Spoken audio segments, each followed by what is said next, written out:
পাক বলছেন, ইয়া আইয়ুহাল্লাযীনা আমানু, হে মুমিনগণ, কু আনফুসাকুম, তোমরা নিজেরা জাহান্নামের আগুন থেকে বাঁচো, ওয়া আহলিকুম নারান, তোমাদের পরিবার বর্গকেও জাহান্নামের আগুন থেকে বাঁচাও। নিজে জাহান্নামের আগুন থেকে বাঁচো, পরিবার বর্গকেও জাহান্নামের আগুন থেকে বাঁচাও। আলাইহা মালাইকাতুন গিলাদুন শিদাদ, সেই জাহান্নাম থেকে বাঁচাও যেখানে আছে কঠোর মনের কিছু ফেরেশতা। লা ইয়াসুনাল্লাহা মা আমারাহুম ওয়া ইয়াফআলুনা মা ইউমারুন, আল্লাহ পাক বলছেন যে তাদেরকে আল্লাহ পাক যখন কোনো আদেশ করেন, সেই আদেশ পালনে তারা বিন্দুমাত্র গাফিলতি করে না। কঠিন হৃদয়ের কিছু ফেরেশতা আল্লাহ রাব্বুল আলামিন রেখেছেন কোথায়? জাহান্নামে। এবং এই জাহান্নাম থেকে বাঁচার জন্য আল্লাহ পাক বলছেন, তুমি নিজে আগে বাঁচো এবং পরিবার বর্গকে বাঁচাও। আসেন, কেন এই কথাটা বলতে হচ্ছে? কারণ যত দিন যাচ্ছে আমরা দেখছি যে পরিবারের ভাঙনটা বৃদ্ধি পাচ্ছে। যতদিন যাচ্ছে আমরা দেখছি যে পরিবারের মধ্যে ইসলামী অনুশাসনের ঘাটতি দেখা যাচ্ছে। পরিবারের মধ্যে আত্মহত্যার প্রবণতা বাড়ছে, ডিভোর্স, বিবাহ বিচ্ছেদ বাড়ছে। পরিবারের মধ্যে সন্তানরা বেলাইনে চলে যাচ্ছে, পিতামাতার কোনো খোঁজ নাই। পরিবারের মধ্যে বেপরদামি বাড়ছে। সুন্নাহ, রাসূল সাল্লাল্লাহু আলাইহি ওয়াসাল্লামের সুন্নাত পরিবার থেকে উঠে যাচ্ছে। পরিবারগুলো এখন এক একটা জাহান্নামের টুকরায় পরিণত হয়েছে। যে পরিবারগুলো ইসলামিক আদর্শে চলছে সেগুলোর মধ্যেও অনেক ফিতনা এখন ঢুকে গেছে। এটা নিয়ে কথা বলতে হচ্ছে এই কারণে, কারণ পরিবার হচ্ছে একটা সমাজের গঠন একক। একটা সমাজ গঠিত হয় পরিবার নিয়ে। তো পরিবারগুলো যদি জাহান্নামের টুকরা হয়ে যায়, তো ওই সমাজটাও দেখবেন জাহান্নামের টুকরা হয়ে যাবে। আবার পরিবারগুলো যদি জান্নাতের টুকরা হয়, দেখবেন ইনশাআল্লাহ ওই সমাজটাও জান্নাতের টুকরাই হবে ইনশাআল্লাহ। আর এই সমাজগুলোকে নিয়েই কিন্তু দেশ গঠিত হয়। সমাজ যখন পরিবর্তিত হবে, সমাজ যখন জান্নাতি আদর্শে চলবে, তখন দেখবেন দেশটাও জান্নাতি পথে হাঁটছে। আর যদি দেখেন সমাজের মধ্যে জাহান্নামী আমল বেশি, তাহলে বুঝে নেবেন দেশের মধ্যেও জাহান্নামী আমল বেশি। আর এই দেশ নিয়েই বিশ্ব গঠিত হয়। তো দেশগুলো যখন দেখবেন কুরআন সুন্নাহর বাইরে আচরণ করছে, তার মানে পুরো বিশ্ব থেকে ইসলামটা আস্তে আস্তে উঠে যাচ্ছে। তাহলে শুরুটা কোত্থেকে হচ্ছে? ব্যক্তি থেকে। কু আনফুসাকুম, আগে নিজে বাঁচো, এক নম্বর কথা। নিজে জাহান্নামের আগুন থেকে বাঁচো। 2, তোমার পরিবার বর্গকে বাঁচাও। আমরা এখন বিশ্ব অর্থনীতি, দেশ, এগুলো নিয়ে পরে কথা বলবো। আমরা আগে বলবো নিজের কথা এবং পরিবারের কথা, ঠিক আছে? আসুন, আল্লাহ পাক বলছেন নিজে বাঁচো, পরিবার বর্গকে বাঁচাও।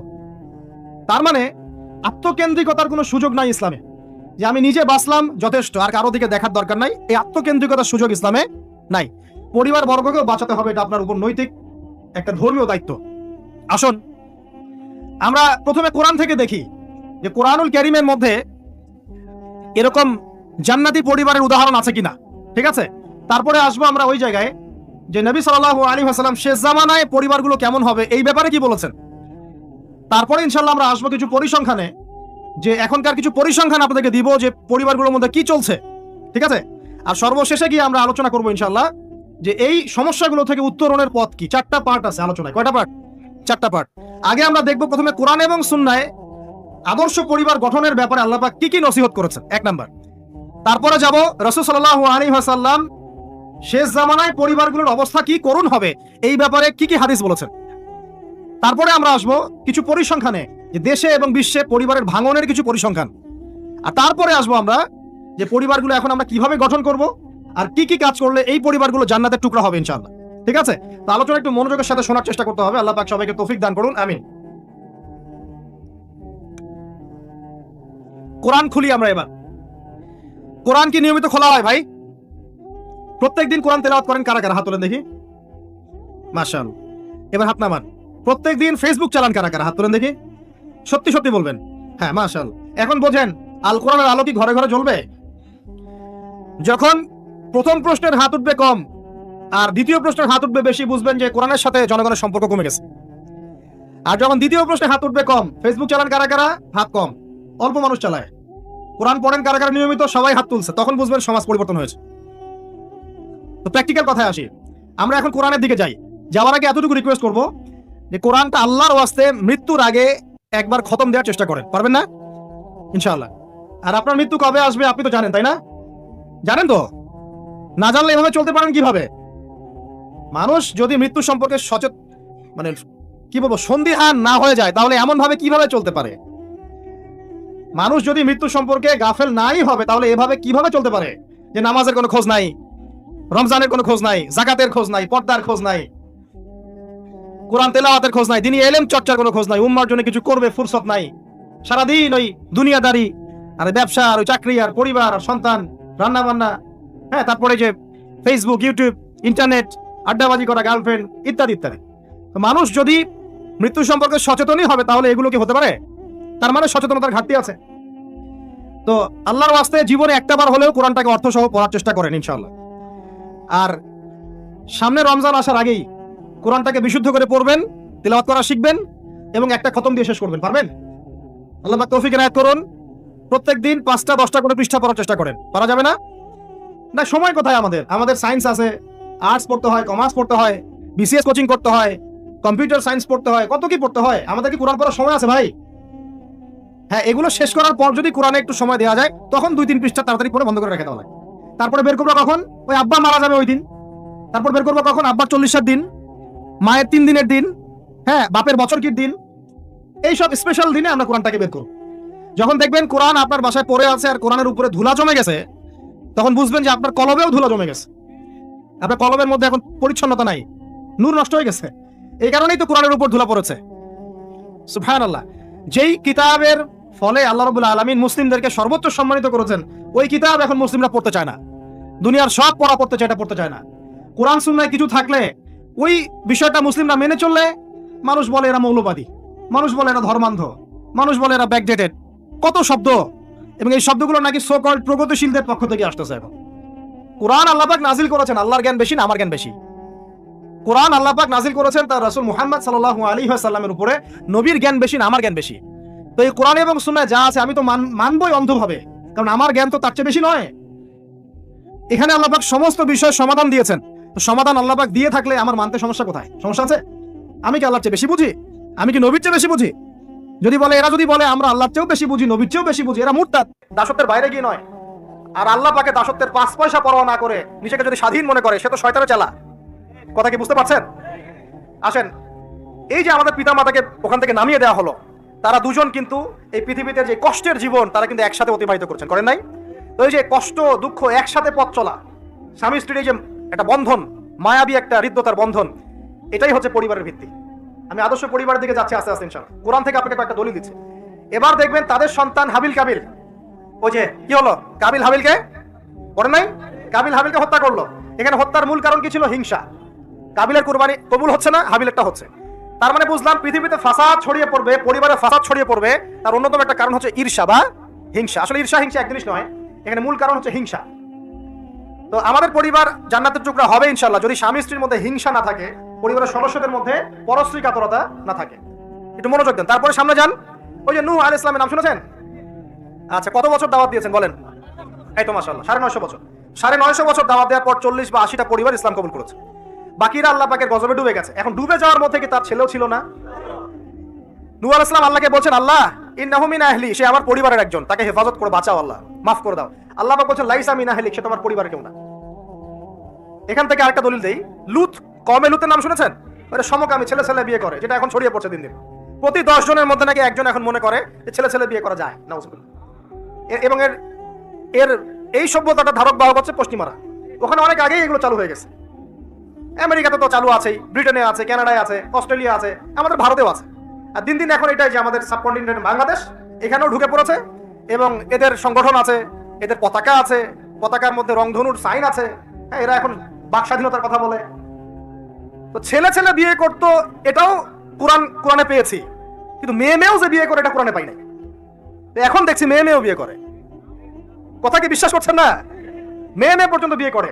তারপরে আরো দেখেছি ইদানিং যে লিভ টুগেদার চলছে বাংলাদেশে। এখন বিয়ের দরকার নেই, একসাথে থাকবেন, বিয়ের দরকার নেই, মানে আপনি একজন বান্ধবী একসাথে চলবেন স্বামী স্ত্রীর মতো, এটা লিভ টুগেদার। বলবে যে উন্নত সভ্যতাটা এগিয়ে গেছে, আমরা পিছিয়ে থাকবো কেন? শোনো, তোমরা আগাচ্ছ ঠিকই, তোমরা আগাচ্ছ কোন দিকে জানো? তোমরা আগাচ্ছ জাহান্নামের দিকে। তোমরা জাহান্নামের দিকে আগাচ্ছ, তোমরা ঠিকই আগাচ্ছ, অস্বীকার করছি না। তোমরা এগিয়ে যাচ্ছ ঠিকই, বাট জাহান্নামের দিকে। তোমাদের তাকদীরে যদি হেদায়েত না থাকে, জাহান্নামের মর্মান্তিক আযাব থেকে কেউ বাঁচাতে পারবে না। তো এই কওমে লূতকে আল্লাহ পাক ধ্বংস করেছে নির্মম ভাবে।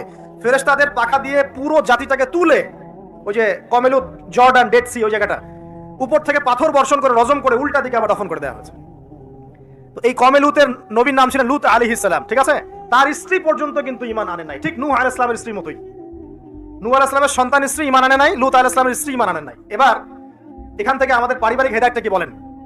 আপনি যদি একজন আলেমের সন্তানও হন, আপনি যদি একজন মুহাদ্দিস মুফাসসির মুফতিরও সন্তান হন, নিজে যদি তাকওয়া ঈমান অর্জন করতে ব্যর্থ হন, আপনার বংশ, আপনার পরিচয়, আপনার জাতীয়তাবাদ, আপনার রক্ত বর্ণ কোনো কিছুই আপনাকে জাহান্নামের আগুন থেকে বাঁচাতে পারবে না। এই জন্য নবী সাল্লাল্লাহু আলাইহি ওয়াসাল্লাম তার কলিজার টুকরা মেয়ে ফাতিমা রাদিয়াল্লাহু আনহাকে বলছেন, হে ফাতিমা, দুনিয়াতে আমার কাছে যা চাওয়ার তুমি চেয়ে নাও, পরকালে আমি তোমার কিন্তু কোনো হেল্প করতে পারবো না। কিন্তু আমরা জানি নবী সাল্লাল্লাহু আলাইহি ওয়াসাল্লাম সবার জন্য আমভাবে সুপারিশ করবেন। তিনি তার স্ত্রী আয়েশা রাদিয়াল্লাহু আনহাকে কাঁদতে দেখে বলছেন, হে আয়েশা, কি জন্য কাঁদছো? আয়েশা রাদিয়াল্লাহু আনহা বলছেন, আল্লাহর আযাবের ভয়ে কাঁদছি ইয়া রাসূলুল্লাহ। নবী সাল্লাল্লাহু আলাইহি ওয়াসাল্লাম বলছেন, আয়েশা, তিনটা জায়গা থাকবে কিয়ামতের মাঠে যখন আমিও তোমাকে চিনতে পারবো না, তুমিও আমাকে চিনতে পারবে না। এক, যখন আমলনামা ছুড়ে দেওয়া হবে, ইকরা কিতাবাক ওয়া কাফা বিনাফসিকা আল-ইয়াওমা আলাইকা হাসিবা, কেউ কাউকে চিনবে না, সবাই ইয়া নাফসি ইয়া নাফসি। একটা হচ্ছে পুলসিরাত পার হওয়ার সময় কেউ কাউকে চিনবে না, ইয়া নাফসি। আরেকটা হচ্ছে যখন আমলনামা ওজন করা হবে মিজান, কেউ কাউকে চিনবে না। এখন যাদেরকে আপনার আপন মনে হচ্ছে না, আমি একটা কথা তো অনেকদিন বলেছি যে আল্লাহ সুবহানাহু ওয়া তাআলা ছাড়া ইহকাল পরকালে আমাদের প্রকৃত আপন কেউই নাই। কথা বুঝতে পারছেন না? না, সময় হোক বুঝতে পারবেন। এই যে যাদের কথা চিন্তা করে আপনি দুর্নীতি করছেন, ঘুষ খাচ্ছেন, সুদ খাচ্ছেন, এরা আপনাকে চিনবে না মরার পরেই। আপনি মারা যাবেন, এরা আপনাকে চিনবে না পরকালে। তখন যদি আপনি বলেন, হে আল্লাহ, আমি ওদের স্বার্থে সুদ খেয়েছি, পরিবার দেখাশোনা করার জন্য ঘুষ নিয়েছি, দুর্নীতি করেছি, ওরা উল্টা বলবে যে আল্লাহ, একে তো আমি নিতে বলি নাই, ওকে তো আমি নিতে বলি নাই, ওর হিসাব ও দিবে, আমি এসবের মধ্যে নাই। আপনার স্ত্রী আপনাকে কথা বলবে, ইয়াউমা ইয়াফিরুল মারউ মিন আখি, ভাই ভাই থেকে দৌড় দিয়ে পালাবে ওই দিন। ওয়া উম্মিহি ওয়া আবি, তার মা বাপ থেকে পালাবে। ওয়া সাহিবাতিহি ওয়া বানি, এই যে স্ত্রী সন্তান, এগুলো থেকে পালাবে মানুষ। লিকুল্লি ইমরিইম মিনহুম ইয়াউমাইযিন শা'নু ইউগনি, প্রত্যেক সত্তা সেই দিন নিজেকে নিয়ে ব্যস্ত থাকবে।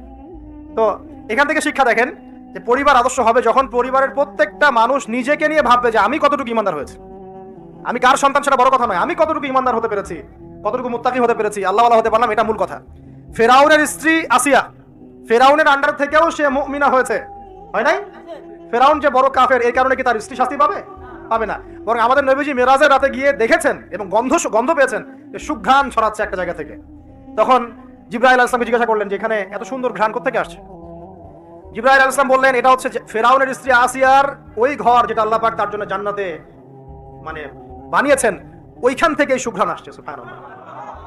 তার মানে এখানে আমরা শিখলাম নিজের চরকায় তেল দিতে হবে, নিজে আমাকে নামাজ পড়তে হবে, নিজেকে আমল করতে হবে, নিজেকে দিনের জন্য কিছু করতে হবে, নিজেকে পর্দা করতে হবে। পরিবারের সদস্যদের দিকে তাকানোর এখন সময়, আগে নিজে।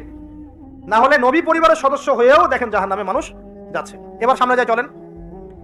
ইব্রাহিম আলাইহিস সালাম নাম শুনেছেন? আচ্ছা, তার বাবা কি করতেন? বড় পুরোহিত ছিলেন। আর যেখানে শিরক সেখানেই দেখবেন ইব্রাহিম, যেখানেই কুফর সেখানেই মুহাম্মদ সাল্লাল্লাহু আলাইহি ওয়াসাল্লামের জন্ম হয়, এটাই নিয়ম। তো সেখানে আল্লাহ পাক জন্ম দিলেন ইব্রাহিম আলাইহিস সালামকে, যিনি তার পিতাকে নসিহত করছেন, আব্বা তুমি কেন লিমা তা'বুদু, তুমি কেন এমন এক সত্তার ইবাদত করো, মা লা ইয়াসমাউ, যে শুনতেও পারে না, ওয়ালা ইউবসিরু, সে দেখতেও পারে না, ওয়ালা ইউগনি আনকা শাইআ, সে তোমার কোনো উপকারও করতে পারে না, ক্ষতিও করতে পারে না। ইভেন তোমার স্ট্যাচুর গায়ে একটা মাছি যদি বসে, এটাকে সে নিজে সরাতেও পারে না, তার কোনো ক্ষমতা নাই। এখন তুমি কেন বাবা এর ইবাদত করছো? ইব্রাহিম আলাইহিস সালাম বলছেন। তখন তার বাবা বলছেন, আনতা রাগিবুন আন আলিহাতিনা ইয়া ইব্রাহিম, হে ইব্রাহিম, তুমি কি আমাদের এই উপাস্যতা থেকে মুখ ফিরাচ্ছ? যদি তুমি ফিরে না আসো তাহলে আমি তোমাকে বাসা থেকে বের করে দিব, তোমার মাথা পাথর দিয়ে মেরে ফাটিয়ে ফেলবো। তো ইব্রাহিম আলাইহিস সালাম তর্ক করলেন না, বললেন সালামুন আলাইক, আপনার উপর শান্তি বর্ষিত হোক। এই বলে তিনি বাসা থেকে বের হয়ে গেলেন। খেয়াল করে দেখেন, যুবক ছেলে ইব্রাহিম, সে তার পিতাকে দাওয়াত দিল, তার পিতা একজন বড় শিরকের কারিগর, যে তার দাওয়াত কবুল করলো না। কিন্তু ইব্রাহিম আলাইহিস সালাম কিন্তু মিথ্যার সাথে সত্যের আপোষ করলেন না। তিনি প্রয়োজনে একা চলে গেলেন বাড়ি থেকে, তারপরেও আল্লাহর আনুগত্য ছাড়লেন না। পরিবারের হেদায়েত এখানে নাই, আছে। আরো সামনে যান, ইব্রাহিম আলাইহিস সালামের একজন স্ত্রীর নাম কি? হাজরা, আরেকজনের নাম কি? সারা। সারা আলাইহিস সালাম থাকেন ওই যে শামে, প্যালেস্টাইন, আর হাজরা আলাইহিস সালামকে রেখে আসা হয়েছে কোথায়? মক্কায়, এই যেখানে জামজাম কূপ তৈরি হলো। এখানে হাজরা আলাইহিস সালামকে রেখে যাওয়ার সময় তিনি বলছেন যে আমাদেরকে এই জনমানব শূন্য জায়গায় কেন রেখে যাচ্ছেন ইব্রাহিম? ইব্রাহিম আলাইহিস সালাম বলছেন, আসলে উনি কিছু বলছেন না, চুপ করে আছেন। আবার জিজ্ঞাসা করছেন, আবার চুপ করে আছেন। এবার তিনি বলছেন হাজরা আলাইহিস সালাম যে আপনি কি আল্লাহর আদেশেই কাজ করছেন? তখন ইব্রাহিম আলাইহিস সালাম বলছেন, হ্যাঁ। মাথাটা খালি নাড়ালেন, হ্যাঁ নাম। তখন তার স্ত্রী বলছেন, তাহলে আল্লাহ পাক আমাদেরকে ধ্বংস করবেন না ইনশাআল্লাহ। খাবার নাই, পানিও নাই, কিছুই নাই, আল্লাহর প্রতি তাওয়াক্কুলটা দেখেন। এবার দেখেন, ওই স্ত্রীর গর্ভ থেকে একজন সন্তান হলো, তার নাম কি? ইসমাইল। এবার এই সন্তানকে তার বাবা বলছেন অনেক বছর পরে, ইয়া বুনাই, হে আমার সন্তান, ইন্নী আরা ফিল মানামি আন্নী আযবাহুক, আমি স্বপ্নে দেখেছি আমি তোমাকে জবাই করছি। ফানজুর মায়াদা তারা, তুমি একটু তোমার রায়টা জানাও, তোমার কি মতামত। ওই তাওয়াক্কুলকারিনী নারীর গর্ভ থেকে জন্ম নেওয়া এই ইসমাইল তিনি বলছেন, ইয়া আবাতি, হে আমার বাবা, ইফআল মা তুমার, আপনি তাই করেন যা আল্লাহ আপনাকে আদেশ করেছেন। সাতাজিদুনি ইনশাআল্লাহু মিনাস সাবিরিন, ইনশাআল্লাহ আপনি আমাকে সবরকারী পাবেন। এই বাচ্চার বয়স হবে বড় জোর 10 থেকে 15, নাকি কম সম হবে আর কি।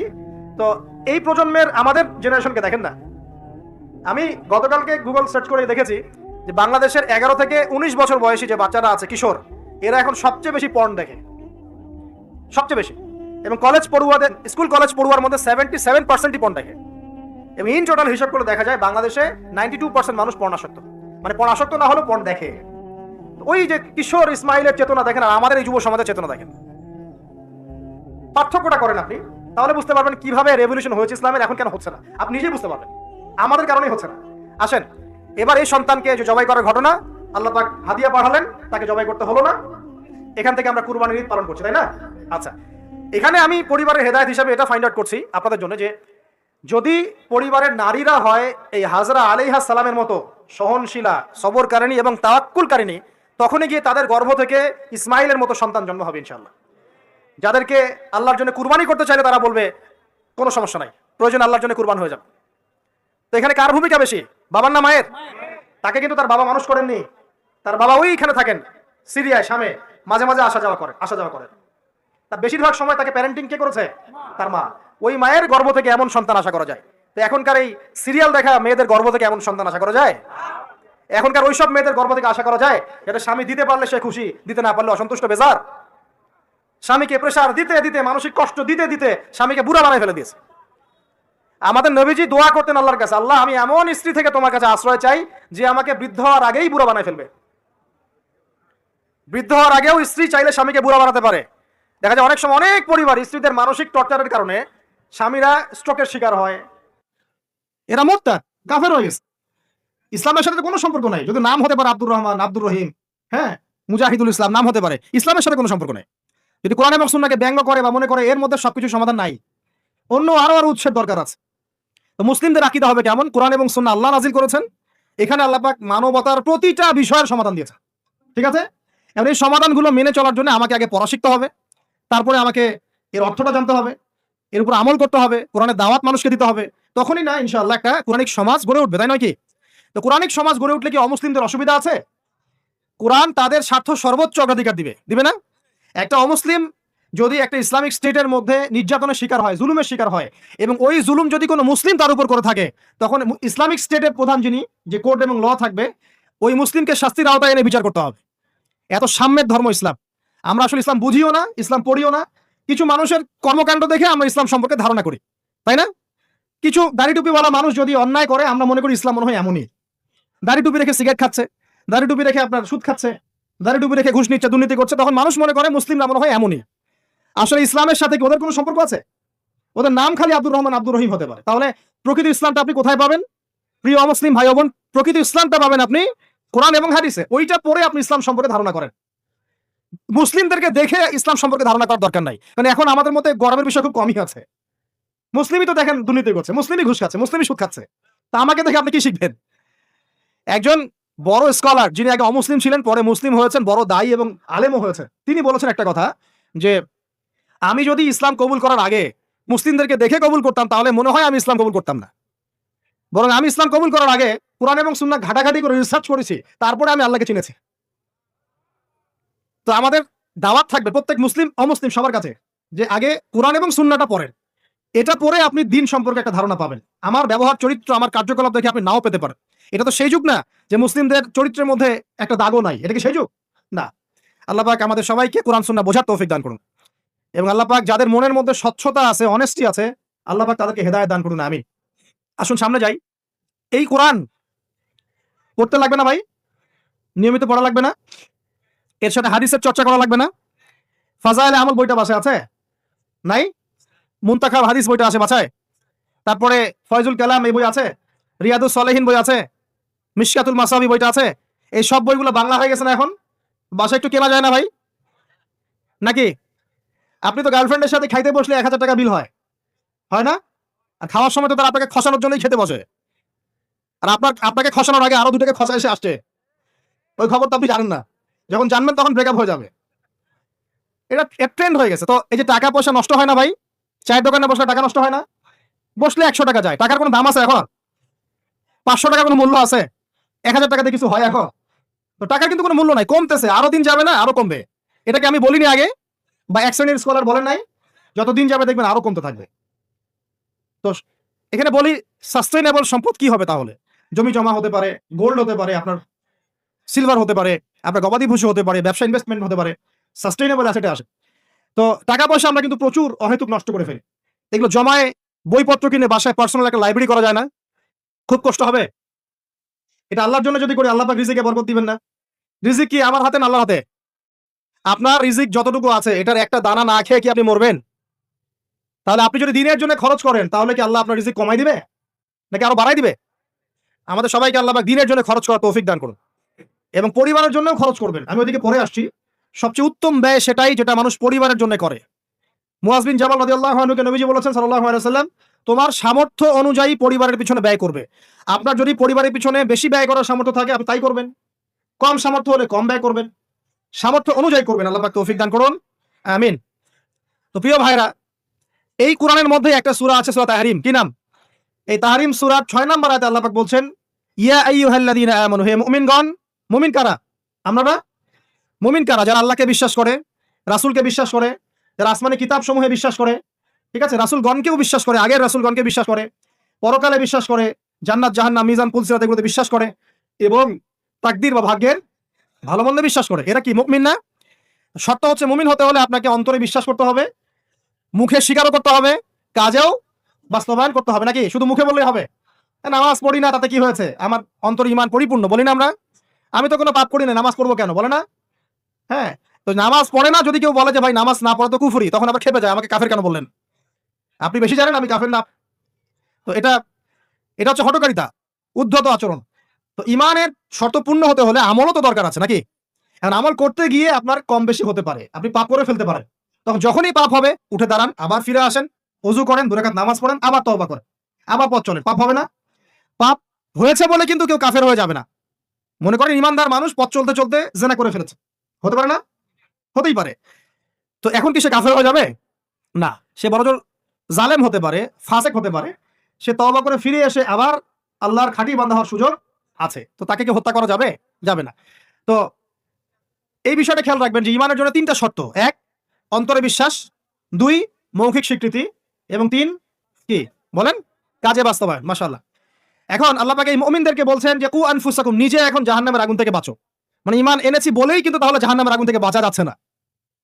অন্য কিছু কাজের দরকার আছে, আত্মসমর্পণের দরকার আছে, ইহসানের দরকার আছে, তাকওয়ার দরকার আছে। তুমি নিজে জাহান্নামের আগুন থেকে বাঁচো, এবং ওয়া আহলিকুম নারা, তোমার পরিবার বর্গ যারা আছে তাদেরকেও জাহান্নামের আগুন থেকে বাঁচাও। এই এই এই আদেশটা কি সবার জন্য না, নাকি এক শ্রেণীর মানুষের জন্য? সবার জন্য। কোন জাহান্নাম? আল্লাহ ভয় দেখাচ্ছেন সেই জাহান্নাম, যে জাহান্নামে 19 জন কঠিন মনের ফেরেশতা আছে। তারা দায়িত্বশীল ফেরেশতা, তাদের আন্ডারে আর অনেক ফেরেশতা থাকতে পারে। আলাইহা তিসআতা আশর, সেখানে 19 জন শক্তিশালী ফেরেশতা আছেন। মালাইকাতুন গিলাজুন শিদাদ, তাদের অন্তরটা খুব কঠিন। আযাব দেওয়ার সময় যাররা পরিমাণ তারা মায়া দয়া করবে না। আযাব দেওয়ার সময় যাররা পরিমাণ মায়া দয়া তারা করবে না। কবরে যখন ফাসেক, জালেম, কাফের, মুশরিককে পিটানো হবে, তখন কি কেউ মায়া দয়া করবে? তখন যদি বলে ব্যথা পাচ্ছি, তাহলে কি তারা আযাব দেওয়া বন্ধ করে দেবে? শোনেন, সূরা মুমিন নামে একটা সূরা আছে। কোন সূরা? সূরা মুমিনের মধ্যে ফিরআউনের একটা ঘটনা আছে। সেই ঘটনা একটা অ্যামেজিং একটা আয়াত আছে, অ্যামেজিং একটা আয়াত। আল্লাহ পাক বলছেন যে ফিরআউন এবং তার দলবলকে প্রত্যেক দিন সকালে এবং সন্ধ্যায় 2 বেলা করে জাহান্নামের আগুন যেখানে তারা থাকবে ওইটা উপস্থাপন করা হয়। কথা বুঝতে পারছেন না? ফিরআউন এবং তার দলবলকে প্রত্যেকদিন সকাল সন্ধ্যা জাহান্নামের চিরস্থায়ী আবাস কোনটা হবে এটা উপস্থাপন করে দেখানো হয়। তো কোরআনে আসেন, আমরা দেখি কিছু এক্সাম্পল দেখি। 1 নাম্বার এক্সাম্পল দিচ্ছি, আদম এবং হাওয়া আলাইহিমুস সালাম, তারা একটা পরিবার না? আচ্ছা, তাদেরকে আল্লাহ পাক ফল খাওয়ার কারণে জান্নাত থেকে নামিয়ে দিলেন না? এই ফলটা খাওয়ার ব্যাপারে, এই গাছের কাছে যাওয়ার ব্যাপারে তাদেরকে উৎসাহিত করেছিল কে? ইবলিস। ইবলিস বলেছিল যে হাল আদুল্লুকা আলা শাজারাতিল খুলদি ওয়া মুলকিন লা ইয়াবলা, হে আদম এবং হাওয়া, আমি কি তোমাদেরকে এমন গাছের সন্ধান দিব না যে গাছের কাছে গেলে তোমরা চিরস্থায়ী হয়ে যাবে এবং বিশাল রাজত্বের অধিকারী হবে? চিরস্থায়িত্বের টোপ এবং রাজত্বের টোপ, এই দুটো দিয়ে তারা আদম এবং হাওয়া আলাইহিস সালামকে ডিসিভ করেছে। এই ফল খাওয়ার সাথে সাথে আল্লাহ পাক তাদেরকে বের করে দেন নাই, বরং ফল খাওয়ার সাথে সাথে তাদের গায়ে জান্নাতের যে পোশাকটা ছিল না, এটা খুলে পড়ে গেছে। এই পোশাকটা খুলে ফেললো কে বলেন? ইবলিস, শয়তান। আল্লাহ পাক এটাই বলছেন, ইয়া ইয়া ইয়া বানি আদম, হে বনু আদম, লা ইয়াফতিনান্নাকুমুশ শাইতান, শয়তান যেন তোমাদেরকে ফিতনায় না ফেলতে পারে। কামা আখরাজা আবাওয়াইকুম মিনাল জান্নাহ, ঠিক যেমন করে সে তোমাদের পিতামাতাকে জান্নাত থেকে বের করে দিয়েছিল। ইয়ানজিউ আনহুমা লিবাসাহুমা, শয়তান তোমাদের পিতামাতার লেবাস পোশাক খুলে ফেলে দিয়েছিল। লিউরিয়াহুমা মিন সাওআতিহিমা, যাতে করে তাদের লজ্জাস্থান উন্মুক্ত হয়ে যায়। তাহলে আমাদের পিতামাতাকে নগ্ন করে দিয়েছিল কে? ইবলিস। তাহলে এখন আপনি বলেন আমাকে, এই যুগে যারা মুসলিমদের, মুমিনদের, নরনারীদের গা থেকে পোশাক খুলে ফেলতে চায়, এরা কার এজেন্ট বলেন? বুঝতে পারছেন এবার? এই যে নগ্নতা অশ্লীলতার যে আন্দোলন চলছে, হ্যাঁ, হাজার বছরের সংস্কৃতি, আমরা মাদেরকে দেখেছি ব্লাউজ পরতো না, নাউজুবিল্লাহ, এই সেই, হ্যাঁ আমরা এরকমই পোশাক পরবো। ছোট হতে হতে হতে হতে এখন এক পর্যায়ে দেখবেন বিকিনি পরে ঘুরবে কদিন পর, দেখবেন। বিশ্বাস করছেন না এই কথাটা? দেখবেন ইনশাল্লাহ, আল্লাহ না করুক, তবে হবে, এটা আমি জানি, বিকজ হাদিস আমি পড়েছি। শেষ জামানায় এরকম নগ্নতা, অশ্লীলতা, বেহায়াপনা বাড়তেই থাকবে, বাড়তেই থাকবে। এবং এমন একটা সময় আসবে যে মানুষ রাস্তাঘাটে জেনা করবে। ওই যুগের সবচেয়ে ভালো ব্যক্তি হবে সে, যে তাকে গিয়ে বলবে, বাবা তুমি এইখানে জেনা করছো ভালো, একটু দেওয়ালের পিছনে যেতে পারলা না? সে হবে ওই জমানার ভালো ব্যক্তি। আপনি হাদিসে বিশ্বাস করলেন না? আমি নিজে হাদিস পড়েছি যে রাস্তাঘাটে মানুষ জেনা করবে। তো এই যে নগ্নতা, অশ্লীলতার যে সংস্কৃতি চলছে না, এই কাপড় খুলে ফেলার যে ট্রেন্ড এবং রেভলিউশনের দিকে মানুষ যাচ্ছে এখন, মেয়েরা স্পেশালি, এরা নিঃসন্দেহে মানুষ শয়তান, নিঃসন্দেহে। কারণ ওই যে শয়তান আমাদের পিতামাতার কাপড় খুলে ফেলেছিল, এরা তার এজেন্ট। এরা আমার বোনের গা থেকে কাপড় খুলতে চায়, এরা আপনার স্ত্রীর গা থেকে কাপড় খুলতে চায়, এরা আপনার মায়ের গা থেকে কাপড় খুলতে চায়, এবং বলতে চায় এটা স্বাধীনতা। আরে বোকা মানুষ, এই পৃথিবীতে মানুষ স্বাধীন নয়। এই পৃথিবীতে কোনো মানুষই স্বাধীন নয়। মানুষ কিভাবে স্বাধীন হতে পারে? এখানে পৃথিবীতে যতদিন থাকবে মানুষ আল্লাহর দাসত্বের মধ্যে থাকবে। যে মানুষ নিজেকে স্বাধীন মনে করে সে শয়তানের তাবেদারি করে। এই পৃথিবীতে কোনো মানুষই স্বতন্ত্র স্বাধীন নয়, বরং আল্লাহ পাকের দাসত্বের অধীনে সে পরাধীন। মানুষ বুঝতে চায় না যে স্বাধীনতার ডেফিনেশন কি। আল্লাহ পাকের রুলস এবং রেগুলেশনস মেনে চললে পরে আমি তখন স্বতন্ত্র স্বাধীন। আল্লাহর দাসত্বের অধীনে রোগ ব্যাধির শিকার হয়, হার্ট স্ট্রোক করে, হাই প্রেশারের শিকার হয়, পেরেশান, দিনের জন্য কাজ করা তো দূরের কথা, দুনিয়া সামলাতে তার সারাদিন চলে যায়। এই নারীরা কি হাজরা আলাইহিস সালামের মতো? যখন এমন নারীরা ঘরে ঘরে তৈরি হবে, তখন দেখবেন আদর্শ পরিবার ঠিকই গঠিত হবে ইনশাআল্লাহ। তো বিয়ে করলে এই ধরনের মেয়েকে করবেন, রূপের সৌন্দর্য দেখে, টাকা পয়সা দেখে, আর অন্যান্য বিষয়গুলো দেখে এত বেশি ইমপ্রেসড হওয়ার দরকার নেই। আপনি দেখবেন দিনদারিতা আছে কিনা। এবং দিনদারিতা কিন্তু শুধু বোরখার মধ্যেই থাকে না। আপনাকে কথা বলে প্রশ্ন উত্তরের মাধ্যমে পাত্রী দেখার সময় এগুলো যাচ করতে হবে। আপনাকে ওর মাকে দেখতে হবে, তার মা কেমন, কোন মায়ের সন্তান সে, তার মায়ের আকীদা কেমন, তার মা কেমনে চলাফেরা করে, ওর নানি কেমন, ওর পরিবারের সদস্যরা কেমন, এগুলো দেখে মেয়ে চুজ করবেন।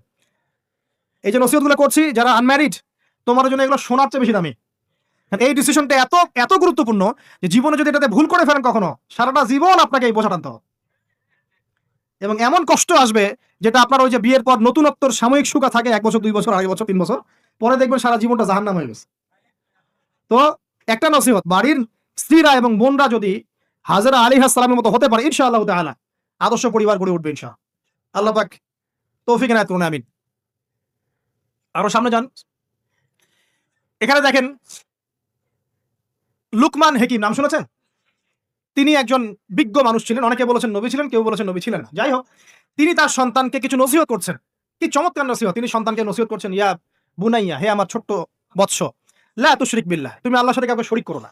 ইন্না শিরকা লা যুলমুন আযীম, কারণ শিরক হচ্ছে মহান জুলুম। ছোট্ট একটা বাচ্চা শিরকের বোঝাটা কি কিছু বোঝে? আমরা আমাদের ছোট বাচ্চাদেরকে কি শিখাই? জীবনে বড় হওয়া, প্রতিষ্ঠিত হওয়া, ইত্যাদি ইত্যাদি, তাই না? কিন্তু এখানে দেখেন, লুকমান হাকিম আলাইহিস সালাম তিনি তার সন্তানকে শিরকের শিক্ষা দিচ্ছেন। পিতামাতার খেদমত করবে, তাদের অবাধ্য হবে না, সৎ কাজের আদেশ করবে, অসৎ কাজে নিষেধ করবে, ঠিক আছে? বিপদে পড়লে সবর করবে, গাধার মতো উচ্চস্বরে কথা বলবে না। এই নসিহতগুলো করছেন লোকমান তার সন্তানকে আলাইহিস সালাম। এখান থেকে প্যারেন্টিং পাচ্ছেন না, যে আপনি আপনার সন্তানকে, পরিবারের সদস্যদেরকে কি নসিহত করবেন? এবার কোরআনের পাতায় পাতায় আছে। ইয়াকুব আলাইহিস সালাম তার সন্তানদেরকে নসিহত করছেন, আমার পরে তোমরা কার ইবাদত করবে? তারা বলছে আমরা আল্লাহর ইবাদত করব ইনশাআল্লাহ তাআলা। ইউসুফ আলাইহিস সালামের সাথে তার পিতার একটা গভীর প্রেমের সম্পর্ক ছিল। আসহাবুল কাহফের মধ্যে আপনি এর এক্সাম্পল পাবেন। তো কোরআনের এভাবে পাতায় পাতায় আপনি দেখবেন যে আলহামদুলিল্লাহ আল্লাহ পাক আমাদেরকে আদর্শ পরিবার গড়ার এই মেসেজগুলো দিয়েছেন। বলতে গেলে অনেক লম্বা সময় চলে যাবে, তো বাকিগুলো আপনারা খুঁজে বের করবেন ইনশাআল্লাহ। আল্লাহ পাক তৌফিক দান করুন। এবার আসেন যে নবী সাল্লাল্লাহু আলাইহি ওয়াসাল্লাম এবং সাহাবায়ে কেরামের যুগে পরিবারগুলো কেমন ছিল। খুব শর্ট করে বলি, তখন পরিবারের মধ্যে তাওহীদ ছিল, ঠিক আছে? পরিবারের মধ্যে সুন্নত ছিল, পরিবারে কোরআনের তালিম চর্চা ছিল, পরিবারে পর্দা ছিল, পরিবারের মধ্যে দেখবেন আপনি মাশাআল্লাহ ইসলামিক অনুশাসন ছিল, একটা শাসনের লাঠি ছিল, পরিবারের মধ্যে হৃদ্যতা ভালোবাসার বন্ধন ছিল, হ্যাঁ, পরিবারে হালাল রিজিকের প্রাচুর্য ছিল, পরিবারের মধ্যে অপসংস্কৃতি ছিল না, ইসলামিক সংস্কৃতি ছিল। মানে ওই সময় পরিবারগুলো এক একটা সোনার টুকরা ছিল না, তাই না? ছিল না, জান্নাতের টুকরা ছিল। মানে যত ভালো গুণ সব পরিবারে ছিল, আর খারাপ গুণের সাথে তারা খুব একটা সম্পর্কিত ছিলেন না, আলহামদুলিল্লাহ। কিন্তু নবী সাল্লাল্লাহু আলাইহি ওয়াসাল্লাম শেষ জামানার হাদিসগুলো যখন বর্ণনা করেছেন, তখন যে কথাগুলো বলেছেন যে শেষ জামানায় পরিবারের ভাঙনগুলো বেশি হবে, বিচ্ছেদ বেশি হতে পারে, সন্তানরা দেখবেন পিতামাতাকে সম্মান করবে না, হ্যাঁ, পরিবারে আপনার অপসংস্কৃতি অনুপ্রবেশ করবে, জেনা বেড়ে যাবে, মাদক বেড়ে যাবে, অশ্লীলতা বেহায়াপনা বেড়ে যাবে, প্রতিবেশীর অধিকার ক্ষুণ্ণ করা হবে, ভাইয়ে ভাইকে খুন করবে, বোন বোনকে মানে চুলাচুলি করবে, মানে পরিবারে অশান্তি বিরাজ করবে, এমনটা হাদিসের মধ্যে কিন্তু বর্ণিত আছে, প্রচুর হাদিস আছে। তো এই অবস্থায় একটু আপনাকে দেখাই যে এখন এমন একটা অবস্থা চলছে যে আপনি ম্যাক্সিমাম পরিবারগুলোর মধ্যে যাবেন, আপনি গিয়ে দেখবেন ম্যাক্সিমাম পরিবারে কিন্তু নামাজটা নাই। ম্যাক্সিমাম পরিবারে যাবেন, আপনি গিয়ে দেখবেন সেখানে কিন্তু পর্দাটা নাই। বেশিরভাগ পরিবারে আপনি যান, দেখেন দিনের ইলম চর্চার যে গুরুত্ব, এটা কিন্তু ওখানে দেখবেন আপনি নাই। বেশিরভাগ পরিবারে দেখেন আপনি এখানে হালাল হারামের কোনো পরোয়া নাই, রিজিক আসতেছে কোন দিক থেকে আসুক, ঠিক আছে? বেশিরভাগ পরিবারে দেখবেন স্বামী স্ত্রীর মধ্যে খুব একটা হৃদ্যতা ভালোবাসার বন্ধন পাওয়া যাচ্ছে না, প্যারেন্টিংস গুলো ঠিক নাই, খাবারের উৎসগুলো ঠিক নাই, অপসংস্কৃতি আছে, পরিবারে এখন মাদক ঢুকে গেছে, জেনা ঢুকে গেছে, পর্ন ঢুকে গেছে, ঠিক আছে, এই যে ডিভাইস এডিকশন ঢুকে গেছে। মানে অন্তর্নিহিত সম্পর্কগুলো, যে হৃদ্যতা ভালোবাসার সম্পর্কগুলো ছিল এবং ইসলামিক নীতি নৈতিকতাগুলো ছিল, এখন এগুলো কিন্তু দিন দিন পরিবার থেকে কমে যাচ্ছে। এতে করে পরিবারে ডিভোর্স বাড়ছে। যেমন প্রতি 1 ঘন্টায় ঢাকায় একটা করে ডিভোর্স হয়, মানে প্রতি 24 ঘন্টায় 24টা ডিভোর্স ঢাকায় হয়, এবং আমেরিকার মতো কান্ট্রিতে প্রতি 13 সেকেন্ডে একটা করে ডিভোর্স হয়, ঠিক আছে? দেখা যায় গড়ে প্রতিদিন, এই বিশ্বে গড়ে প্রতিদিন 29 জন মানুষ আত্মহত্যা করছে এখন ফ্রাস্ট্রেট হয়ে, পারিবারিক কলহের শিকার হয়ে। দেখা যায় গড়ে প্রায় 30 to 40% মেয়ে এখন পারিবারিক সহিংসতা শিকার হচ্ছে, যৌতুকের কারণে, আপনার পরকীয়ার কারণে। পরকীয়ার কথা তো বলতেই ভুলে গেছি যে ম্যাক্সিমাম পরিবার এখন পরকীয়া চলছে, স্বামী স্ত্রীকে নিয়ে সন্তুষ্ট না, স্ত্রী স্বামীকে নিয়ে সন্তুষ্ট না, দেখবেন পরকীয়া এটা কমন হয়ে যাচ্ছে। ম্যাক্সিমাম পরিবার আপনি দেখবেন যে পর্ন ঢুকে গেছে, জেনা ঢুকে গেছে, মানে জেনাটাকে সহজ করে ফেলা হচ্ছে। এবং প্রগতির নামে আমরা এখন এমন কিছু কালচার লালন পালন করছি যেগুলো আস্তে আস্তে আমাদেরকে ইসলাম থেকে সরিয়ে দিচ্ছে। তো পরিবারের অবস্থা এখন ভয়াবহ খারাপ, আত্মহত্যার প্রবণতা বাড়ছে, যৌতুক বাড়ছে, আপনার মাদকাসক্ত ছেলে মেয়ের সংখ্যা বাড়ছে, হ্যাঁ, পর্ন এডিক্টেড ছেলের সংখ্যা বাড়ছে। এরা না দেশকে কিছু দিতে পারছে, না সমাজকে, না জাতিকে। এরা কিন্তু আসলে সম্পদ না, এরা বরং বোঝা হচ্ছে। দুনিয়াবী বিষয়গুলোকে অনেক বেশি গুরুত্ব দেওয়া হচ্ছে, এতে করে দিনটা কিন্তু সংকুচিত হচ্ছে। তো এগুলো বলতে থাকলে অনেক সময় চলে যাবে। তো এক কথায় পরিবারের ভাঙনটা এখন বেশি, এবং পরিবারের নীতি নৈতিকতার অবস্থা খুব খারাপ। এর কারণগুলো আমরা ফাইন্ড আউট করলাম। কি কি কারণ? 1 নাম্বার ধরেন কোরআনের তালিম চর্চা উঠে যাওয়া, তাওহীদ উঠে যাওয়া, শিরকের অনুপ্রবেশ, সুন্নত উঠে যাওয়া, বেদাতগুলো ঢুকে যাওয়া, পরিবারে হারাম রিজিক ঢুকে যাওয়া, পরিবারের কর্তাদের নীরব ভূমিকা, হ্যাঁ, পরিবারে হাজরা আলাইহিস সালামের মতো মা না থাকা, পরিবারে খাদিজা রাদিয়াল্লাহু আনহার মতো স্ত্রী না থাকা, অনেক কারণ। এরপরে বাইরের সংস্কৃতি অনুপ্রবেশ, হ্যাঁ, প্রিন্ট এবং ইলেকট্রনিক মিডিয়ার যৌনতা, এই সবকিছু মিলে কিন্তু পরিবারগুলো ক্রাশ করছে এখন। এতে করে দেখবেন অনেক সমস্যা হচ্ছে। যৌতুক তো বললাম, সবচেয়ে বড় কথা আপোষের যে মিল মহব্বত, ওয়াজআলা বাইনাকুম মাওয়াদ্দাতা ওয়া রাহমা, এটা আস্তে আস্তে কমে যাচ্ছে। এবং পরিবার যখন এরকম ভাঙনের শিকার হচ্ছে, তখন দেখবেন সমাজের মধ্যে স্ট্যাবিলিটি নষ্ট হচ্ছে, এবং এই সমাজগুলো দিয়ে আপনি কখনো আদর্শ রাষ্ট্র কায়েম করতে পারবেন না। এখন আসেন, জাস্ট এখান থেকে আমি আলোচনার শেষের দিকে যাব অল্প সময়, যে আমরা এখন কি কি কাজ করলে কিভাবে স্টার্ট করবো আর কিভাবে আমরা এটাকে সলভ করতে পারি।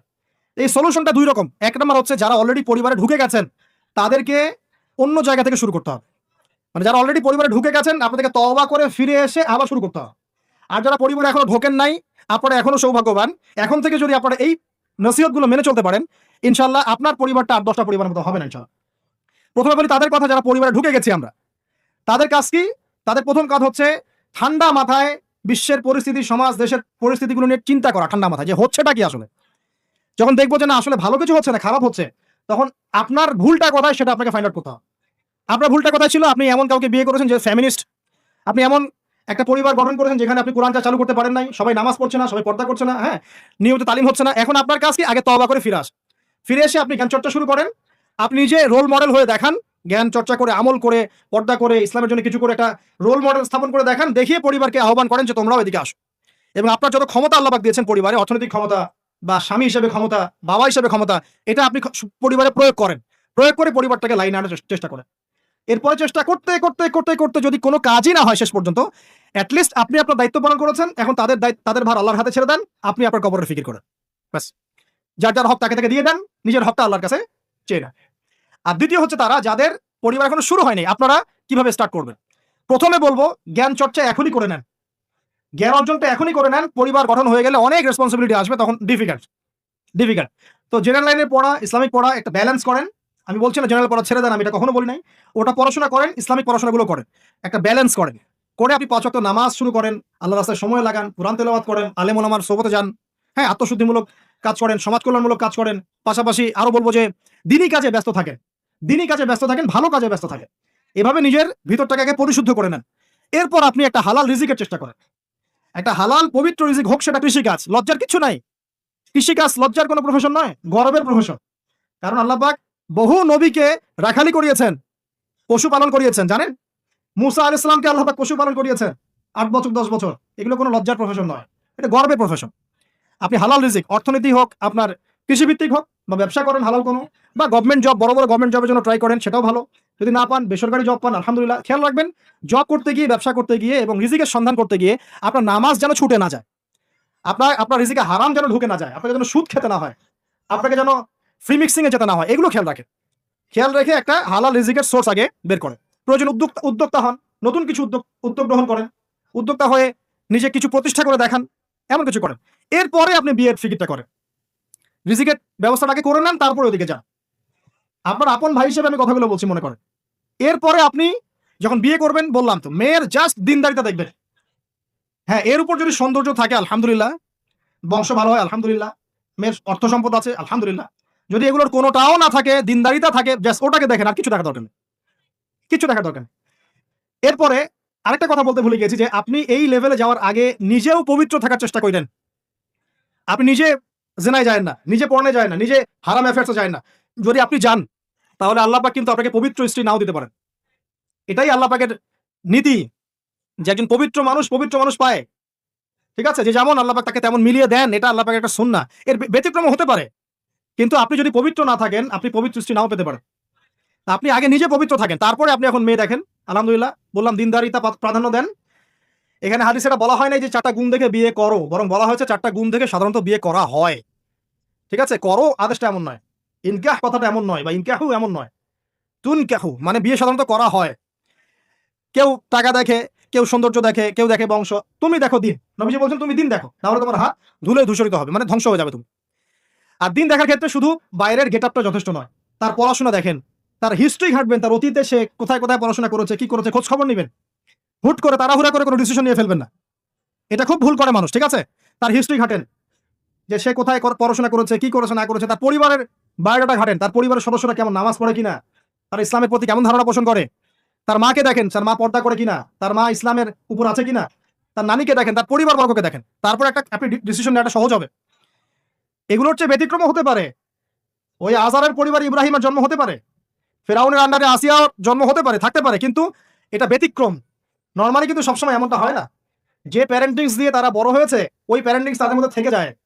এই কারণে মেয়ের ব্যাপারে খুব সেন্সিটিভ থাকবেন, আগে পুরো বিষয়গুলো ঘেটে নিয়ে তারপরে আপনি কোনো জায়গায় পাবেন।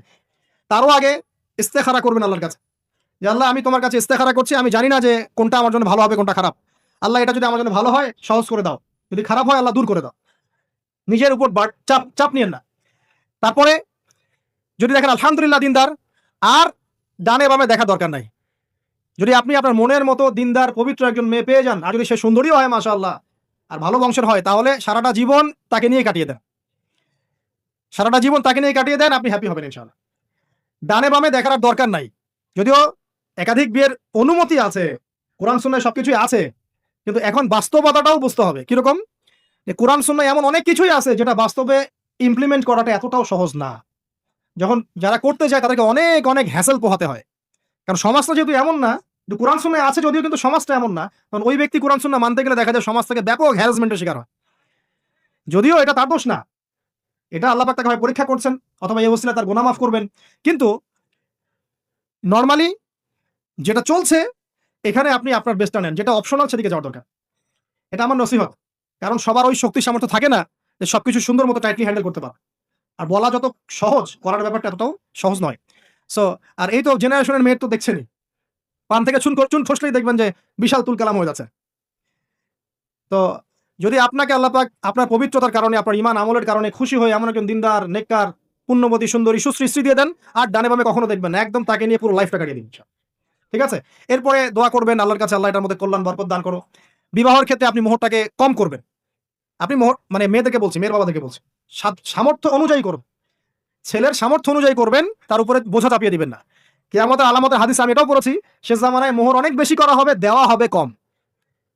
হয় না এমন? আর আর বাকি আছে আলামতের কিছু? তো ওই চিটারির মধ্যে নাই আপনি। আপনি বলছেন 1 লাখ, 1 লাখ আমি দিব নগদ, ব্যাস নগদ।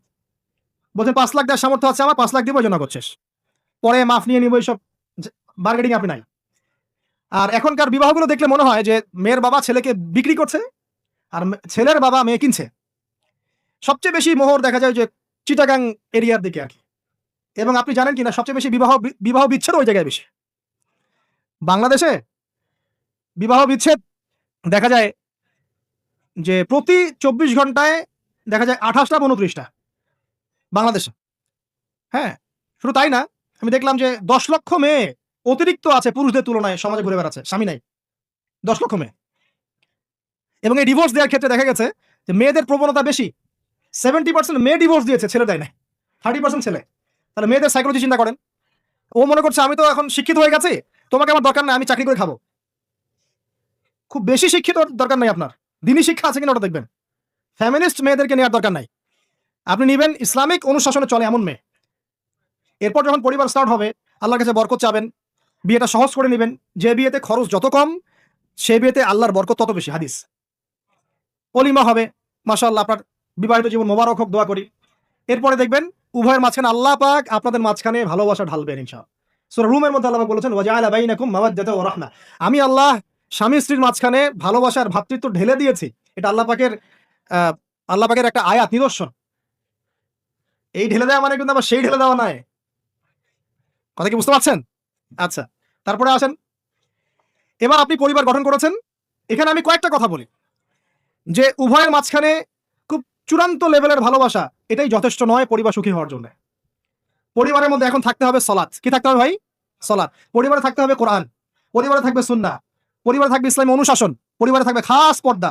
আপনার বউকে মানুষ দেখেই নাই, এরকম পর্দা। আরে কাপড় খোলা তো অনেক দূরের কথা, আমার এমন স্ত্রী আপনার স্ত্রীকে দেখেই নাই মানুষ। বাধ্য না হলে সে বাইরেই আসবে। বাধ্য হয়েছে, আসছে। মাহারাম আছে, আছে। মাহারাম সাথে আছে, এখন বাইরে আসছে। আপনার স্ত্রী ওই মানুষের বাসায় গিয়ে রাত কাটাবে না। এমনকি মানুষের বাসার টয়লেটে গিয়েও যেন সে কাপড় না চেঞ্জ করে। কারো বাসায় গিয়ে স্ত্রীকে রেখে দিয়ে আসবেন না, যে অপরিচিত কারো বাসায় স্ত্রীকে রেখে আপনি কোনো কাজে গেছেন, যাবেন না, এটা করবেন না। আপনার কাছে মনে করেন একটা কোহিনূর হীরা আছে, মনে করেন যেটার মূল্য ধরেন যে লক্ষ কোটি ডলার। এটা আপনি কি যত্রতত্র ইউজ করবেন, নাকি আপনি খুব যত্ন করে আপনার ভিতরে আগলে রাখবেন? কোনটা? ইসলাম এভাবে নারীকে সম্মানিত করেছে যে তারা আমাদের কাছে এত বেশি প্রেশিয়াস যে আমরা এভাবে যত্ন করে ওদেরকে ঢেকে রাখি। কথা কি বুঝতে পারছেন? আর তোমাদের কাছে মেয়েদের দাম নাই, তোমরা ল্যাংটা হয়ে ঘোরো, তোমাদের কে বাধা দিয়েছে? ঘুরছেও তো তাই। আর নগ্নতা বলতে আপনি কি মনে করছেন? খালি কি বিকিনি সংস্কৃতি নগ্নতা? নিসাউন কাসিয়াতুন আরিয়াও তো নগ্নতা, যে নারী পোশাক পরেও নগ্ন হয়ে আছে, এটাও তো নগ্নতা। আর নবীজি বলেছেন যে লা ইলাহা ইল্লাল্লাহ ওয়াইলুল লিল আরব কদ ইকতারাবা মিন শাররি কদ ইকতারাব। আরবদের ধ্বংস, লা ইলাহা ইল্লাল্লাহ, আল্লাহ ছাড়া কোনো ইলাহ নাই, কি ভয়ঙ্কর আযাব আসছে। তার স্ত্রী যায়নাব বিনতে জাহাশ তিনি বলছেন, ইয়া রাসূলুল্লাহ আনুহলিকু ওয়া ফিনা সলিহিন, আমাদের মধ্যে সলেহ সৎ মানুষ থাকা সত্ত্বেও কি আমরা ধ্বংস হয়ে যাব? নবীজি বলছেন নাম, হ্যাঁ। ইদা কাসরাতুল খাবাস, যখন অশ্লীলতা, বেহায়াপনা, নগ্নতা ছড়িয়ে পড়বে, তখন ভালো মন্দ সব ধুয়ে ধ্বংস হয়ে যাবে। এই কারণে নিজে খুব ভালো আছি, ওরা খারাপ, ওদেরকে কিছু বলার দরকার নাই বলে ভালো হয়ে থাকার সুযোগ নাই। ওগুলো যত ছড়াবে, ভালো আলেম জালেম সব ধ্বংস হয়ে যাবে। আল্লাহ বোঝার তৌফিক দান করুন। এবার আপনি আপনার স্ত্রীর সাথে এভাবে হৃদ্যতা মহব্বতের সম্পর্ক রাখবেন আল্লাহর জন্যে। পরিবারের সবার পিছনে আপনি খরচ করবেন, তাদের হক দিবেন। কার জন্যে? পরিবার বর্গের কারো কাছে কিছু পাওয়ার আশায় না। এই ফিলোসফিটা বোঝেন। পরিবারের কারো কাছে থ্যাঙ্কস পাওয়ার আশায়ও না। আপনি আল্লাহর সন্তুষ্টির জন্য ওদের পিছনে খরচ করবেন, ওদেরকে ভালোবাসবেন, ওদের হক আদায় করবেন। কার জন্য? আল্লাহর জন্য। এবং এর জন্য আপনি নেকি পাবেন ইনশাআল্লাহ। আর যদি আপনি তাদের কাছে কিছু আশা করতে যান, মনে মনে বেশি এক্সপেকটেশন রাখেন, তখন আপনি কি হবেন জানেন? আপনি পদে পদে কষ্ট পাবেন, পদে পদে কষ্ট পাবেন। দেখে নিয়ে শুধু আল্লাহর হয়ে যান, মানে আল্লাহই আপনার আপন, আল্লাহ ছাড়া আপনি কাউরে চেনেন না। আল্লাহ পাক বলেছেন এগুলো করতে, আমি করি। আল্লাহ পাক ভালোবাসা দিয়েছেন সন্তানের প্রতি, স্ত্রীর প্রতি, বাসি। কিন্তু এটা এত অধিক মাত্রায় নয় যে তার কারণে আল্লাহকে ছেড়ে দিব। স্ত্রী সন্তান যদি আল্লাহর পথে চলার ক্ষেত্রে বাধা দেয়, আল্লাহকে ছাড়তে পারবো না, প্রয়োজন ওদেরকে ছাড়তে পারবো, এরকম থাকবে বিষয়টা। ঠিক আছে? আরেকটা কথা বলি, শুধু ভালোবাসাই আদর্শ দাম্পত্যের জন্য যথেষ্ট নয়। এখানে প্রয়োজন হচ্ছে একে অপরের প্রতি সম্মানবোধ থাকতে হবে, একে অপরের প্রতি বিশ্বাস থাকতে হবে। বিশ্বাস না থাকলে ওই পরিবারে শান্তি থাকে না। আপনি অনেক বড় আলেম, কিন্তু যদি আপনার স্ত্রী আপনাকে বিশ্বাস না করে, আপনি শান্তি পাবেন না। আপনি জানছেন আপনি ইনোসেন্ট, আপনি অনেস্ট, কিন্তু আপনার পরিবারের সদস্য, আপনার স্ত্রী আপনাকে বিশ্বাস করছে না, তখন আপনি পরিবারে সুখ পাবেন না। বিশ্বাস খুব ইম্পর্টেন্ট। আমি তো বলি যে ভালোবাসার চেয়ে বিশ্বাস বেশি ইম্পর্টেন্ট। কারণ আগে ইমান না আগে আমল? কোনটা আগে? ইমান মানে কি? বিশ্বাস না? আগে বিশ্বাস, তারপরে না আমল? ভালোবাসা একটা আমল, আর বিশ্বাসটা কি? ইমান। আমার প্রতি যদি আপনার ইমান না থাকে, তাহলে আপনি আমাকে ভালোবাসবেন কিভাবে? এই বিশ্বাস থাকতে হবে, স্বামীর প্রতি স্ত্রী, স্ত্রী প্রতি স্বামী। এবং এখানে পুরুষদেরকে সহনশীল হতে হবে, কারণ আপনার স্ত্রী সারা জীবনে আপনাকে প্রচুর পেইন দিতে পারে, এবং এটা মেয়েদের ফিতরত। এখানে সবরের জাজল্যমান দৃষ্টান্ত স্থাপন করতে হবে, নসিহত করতে থাকতে হবে ততদিন পর্যন্ত যখন আপনি দেখছেন যে হ্যাঁ, এগুলোতে কাজ হচ্ছে। যদি করতে করতে করতে করতে কাজ না হয়, দেখা যায় এই ফিতনায় জর্জরিত থেকে আপনার দিনের পথে চলাটা সন্তান হবে। এখন আলহামদুলিল্লাহ সন্তানদেরকে প্রতিপালন করবেন ওই যে মা হাজেরা, তার মতো। ওই যে আপনার কি বলবো, রাসূলুল্লাহ সাল্লাল্লাহু আলাইহি ওয়াসাল্লামের সাহাবায়ে কেরাম, তাদের মতো করে। এমনকি আমাদের নবীজিকে তার চাচা, তার দাদারা যেভাবে লালন পালন করেছেন, ভালোবাসা দিয়ে, হৃদ্যতা দিয়ে, এভাবে সন্তানকে ভালোবাসবেন, সন্তানের কথাগুলো শুনবেন, বাচ্চাদেরকে মূল্যায়ন করবেন। বাচ্চারা কি খাবার খাচ্ছে খুব ভালো করে খেয়াল রাখবেন। বাচ্চা নেওয়ার সময় বা বাচ্চা নেওয়ার চেষ্টা করার সময় দোয়া পড়বেন, এবং সবসময় সেজদায় নামাজে দোয়া করবেন পরিবারের জন্য, বাচ্চাদের জন্য। আল্লাহ আমার পরিবারের উপর শান্তি দাও, বাচ্চাদেরকে ভালো মানুষ বানাও।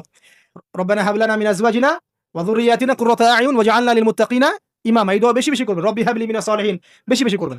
আপনার একটা নেক সন্তান আগামীতে এই উম্মতের দায়িত্ব নিতে পারবে ইনশাআল্লাহ। হাজার হাজার গবাদি পশু দরকার আছে, একটা ইব্রাহিম, একটা ওমর, একটা খালিদ বিন ওয়ালিদ আপনি জন্ম দিয়ে দেখান, ওই একজনই যথেষ্ট ইনশাআল্লাহ। পারবেন না ইনশাআল্লাহ? সন্তানের কথা শুনতে হবে। প্যারেন্টিংস একটা বই আছে, বাজারে পাওয়া যায়, কিনে নেন। ওখানে প্যারেন্টিংস অনেক টিপস আছে। সন্তান কি খাচ্ছে, কার সাথে মিশছে, কোন বন্ধুর সাথে খেলছে, আপনার কোন স্কুল কোন কলেজে পড়ছে, এগুলো খেয়াল রাখতে হবে। কোন ডিভাইস ইউজ করছে, বাসায় সন্তান কি পরিবেশ দেখে বড় হচ্ছে, পিতামাতার মধ্যে ভালোবাসা দেখে বড় হচ্ছে নাকি ঝগড়া দেখে দেখে বড় হচ্ছে, এটা খুব ইফেক্ট করে। সবচেয়ে বড় কথা, সন্তানকে পিছন থেকে আপনাকে বুস্ট আপ করতে হবে। আপনার সন্তানকে আল্লাহ পাক নির্দিষ্ট একটা প্রতিভা দিয়ে পাঠাবেন। হয় সে ভালো লিখতে পারবে, না হলে ভালো বলবে, না হলে ভালো খেলবে, না হলে কিছু একটা ভালো চিন্তা করবে, ভালো আর্ট করবে। ওর প্রতিভাকে ওর উপরে চাপিয়ে দিবেন না। ওর যে প্রতিভা আছে, ওই প্রতিভা অনুযায়ী তাকে বেড়ে উঠতে দেন। হাতের আঙ্গুলগুলোকে জোর করে করে টেনে সোজা করার দরকার নাই, আঙ্গুল ভেঙে যেতে পারে। আঙ্গুলকে বাড়তে দেন। ওকে আল্লাহ পাক একটা রং দিয়েছে, একটা প্রতিভা দিয়েছে, ওকে বিকশিত হতে দেন। ওর গন্ধটা আমরা যেন পাই, ওর গন্ধ পরিস্ফুটিত হতে দেন। ওকে চাপ দিবেন না। এখনকার পরিবারে প্রচুর চাপ। দেখবেন যে সন্তানের পিতা মাতারা চাপ দিতে দিতে সন্তান আত্মহত্যা করে ফেলছে, করছে না? রেজাল্ট খারাপ হলো, কি চাপ, কি করলি সারা জীবনে, এসএসসি এ প্লাস পাইতে পারলি না, বেচারা গলা আটকাইতে মরে গেল। কি হয়েছে? এসএসসি রেজাল্ট খারাপ হয়েছে তো কি হয়েছে? জীবনে এটাই সবকিছু? একটা না হয় দুর্ঘটনা ঘটে গেছে জীবনে, তাকে জীবন নষ্ট হয়ে গেছে নাকি? পিতা মাতার চাপের কারণে, এই যে চাকরি পাইস না, সারা জীবন ধরে খাওয়াইলাম পড়াইলাম, চাকরি করতে পারিস না, আমাদেরকে দেখতে পারিস না, চাপ দিতে দিতে বেচারা এখন মাদকের দিকে। পরিবার চাপ নিতে পারে না, ওই যে মাদকের কাছে গিয়ে শান্তি খুঁজতেছে। তারপরে ওই যে পতিতালয়ে গিয়ে শান্তি খুঁজতেছে, গার্লফ্রেন্ডের কাছে শান্তি খুঁজতেছে। তো পরিবার থেকে চাপের এই সংস্কৃতি বন্ধ করতে হবে। পরিবারের সন্তানদেরও পিতা মাতাকে চাপ দেওয়া উচিত নয়, পিতা মাতার উচিত নয় সন্তানকে চাপ দেওয়া। বরং তার প্রতিভাটাকে ফাইন্ড আউট করে আপনি বিচক্ষণ বাবা হিসেবে আপনি দেখবেন যে তার প্রতিভা কোন দিকে আছে, সেদিকে আপনি তাকে নিয়ে যাবেন। আর যদি আপনি আল্লাহওয়ালা হন, দেখবেন ইনশাআল্লাহ তার প্রতিভা ইসলামের দিকেই থাকবে ইনশাআল্লাহ। ইমাম বুখারীর মায়ের কথা শোনেন নাই? তার মা সারাদিন কান্নাকাটি করে দোয়া করতো, আল্লাহ আমার ছেলেটাকে দিনের জন্য কবুল করো, আমার ছেলেটাকে দিনের জন্য কবুল করো। তার চোখের সমস্যা ছিল, তিনি চোখে ভালো করে দেখতে পারতেন না। মায়ের দোয়ার বদৌলতে আল্লাহ পাক তার চোখের সমস্যা দূর করে দিয়েছেন। এখন ইমাম বুখারী রাহিমাহুল্লাহর কিতাব সবাই পড়ছে না? একজন মায়ের তাড়না দেখেন, মা সন্তানের জন্য দোয়া করবে যে আল্লাহ আমার সন্তানটাকে দিনের জন্য কবুল করো। বাবা দোয়া করবে, আল্লাহ আমার বাচ্চাটাকে দিনের জন্য কবুল করো। এই যে বাবা নূহের তাড়না দেখেন, ইব্রাহিম আলাইহিস সালামের তাড়না দেখেন, রব্বি হাবলি মিনাস সালিহিন, আল্লাহ আমাকে সুসন্তান দান করো। চাপ দিয়েন না, সন্তানের প্রতিভা অনুযায়ী আপনি তাকে বিকশিত হতে দেন। ইনশাআল্লাহ দেখবেন একদিন সে আপনার মুখ উজ্জ্বল করবে ইনশাআল্লাহ। আর চাপ দিলে কি হবে জানেন? অকালেই ঝরে পড়বে, অকালে ঝরে পড়বে, ওর মাইন্ডটা বিক্ষিপ্ত হয়ে যাবে। তখন পরিবার থেকে তার একটা দূরত্ব সৃষ্টি হবে। আর ওই সুযোগ শয়তান নিবে, খারাপ বন্ধুর পাল্লায় পড়বে, আয় গাজা একটা টান দে, আয় একটু ইয়াবা খা, একটু এটা কর সেটা কর। আস্তে আস্তে দেখবেন হারায় গেছে অন্ধকার জগতে। আর অন্ধকার জগতে একবার হারায় গেলে আর ফিরে পাবেন। এদিকে প্র্যাকটিক্যাল কথা না ভাই। মেয়েকে চাপ দিবেন, দেখবেন যে বেঁকে বসছে। যদি ছোটবেলা থেকে মেয়েকে আপনি সুন্দর হিজাব পোশাক তরবিয়ত দিতে পারেন, এই মেয়ে বড় হয়ে ইনশাআল্লাহ বেলাইনে যাবে না। কিন্তু ছোটবেলা থেকে ওকে যদি আপনি নায়িকাদের মতো মানুষ করেন, আর বড় হয়ে পস্তাবেন আমার মেয়ে কেন ছেলের হাত ধরে মারা গেল, এটা তো আপনার জন্য হয়েছে।